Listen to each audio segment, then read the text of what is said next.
Hey everyone, good morning. कैसे हैं आप सब? आई होप सब बच्चे अपनी छुट्टियां बहुत अच्छे से एंजॉय कर रहे होंगे। सो आज मैं आपके लिए एक टॉपिक लेकर आई हूँ, अपॉर्चुनिटी कॉस्ट। टॉपिक से आपको पता चल ही गया होगा कि हम इकोनॉमिक्स पढ़ने वाले हैं। I am your educator Nidhi and I am gonna teach you economics. उससे पहले अगर आप बुक्स का सजेशन लेना चाहें तो मैं आपको मुफ्त का ज्ञान दे देती हूँ कि आपको 11th क्लास की अगर माइक्रो इकोनॉमिक्स लेनी है तो आप 11th की राधा बहुगुना ले सकते हैं, जिसमें आपके डिटेल टॉपिक्स कवर हो जाएंगे।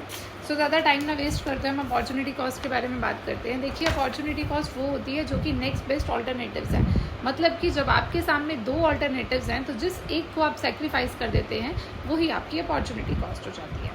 फॉर एग्जाम्पल, आपके पास दो जॉब्स हैं। एक जॉब आपको ऑफर करती है 50,000, दूसरी जॉब आपको ऑफर कर रही है 70,000। तो ऑब्वियसली हम लोग ज़्यादा सैलरी वाली जॉब को ही ग्रैब करेंगे, 70,000 वाली को।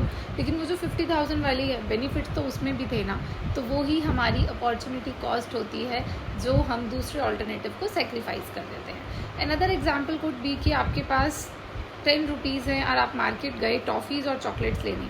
तो आपके पास बहुत सारे ऑप्शंस, एक्चुअली 3 ऑप्शन तो मैं ही बता देती हूँ कि पहला है कि आप सिर्फ 10 रुपीज़ की चॉकलेट ले लें, टॉफ़ीज़ नहीं लें। दूसरा, आप सारी टॉफ़ीज़ ले लें 1 रुपी ईच एंड चॉकलेट नहीं लें। एंड तीसरा, आप 5 रुपीज़ की टॉफ़ी ले लें, 5 रुपीज़ की चॉकलेट ले लें। तो ये 3 जो है आप कॉम्बिनेशंस बना सकते हैं। यही कॉम्बिनेशन हमें पीपीसी में काम आने वाले हैं। तो जब हमारे पास लिमिटेड मनी होता है, उससे हम गुड्स का सेक्रीफाइस करते हैं, उसे भी हम अपॉर्चुनिटी कॉस्ट कहते हैं। एक और एग्जांपल ले सकते हैं, अगर हमारे पास एक प्लॉट ऑफ लैंड है जिस पर हम कल्टीवेट कर सकते हैं राइस भी और वीट भी, तो हम क्या कल्टीवेट करेंगे?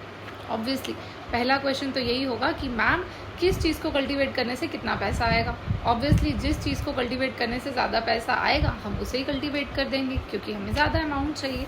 लेकिन अगर मान लीजिए हमने राइस को कल्टीवेट किया क्योंकि वीट से पैसा कम आ रहा था, तो वीट हमारा अपॉर्चुनिटी कॉस्ट हो जाएगा। आई होप आपको अपॉर्चुनिटी कॉस्ट अब समझ आ गया होगा, मुझे और एग्जाम्पल देने की ज़रूरत नहीं है।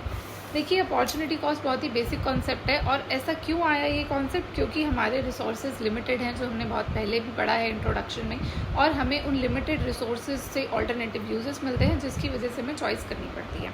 तो जहाँ opportunity cost of using a resource is defined as a next best use to that which resource could be put, हम उस रिसोर्स को नेक्स्ट बेस्ट यूज़ जहाँ भी उसका लगा सकते हैं हम उसको वहाँ लगाएंगे, उसे ही हम अपॉर्चुनिटी कॉस्ट कहते हैं। आई होप आपको समझ आ गया होगा, मेरी स्पीड आपको बहुत ज़्यादा नहीं लगी होगी।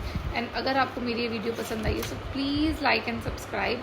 मैं ऐसी और वीडियोज़ लेकर आती रहूँगी, इससे भी अच्छी और ज़्यादा से ज़्यादा टॉपिक्स कवर करूँगी। Thank you so much everyone, have a great day.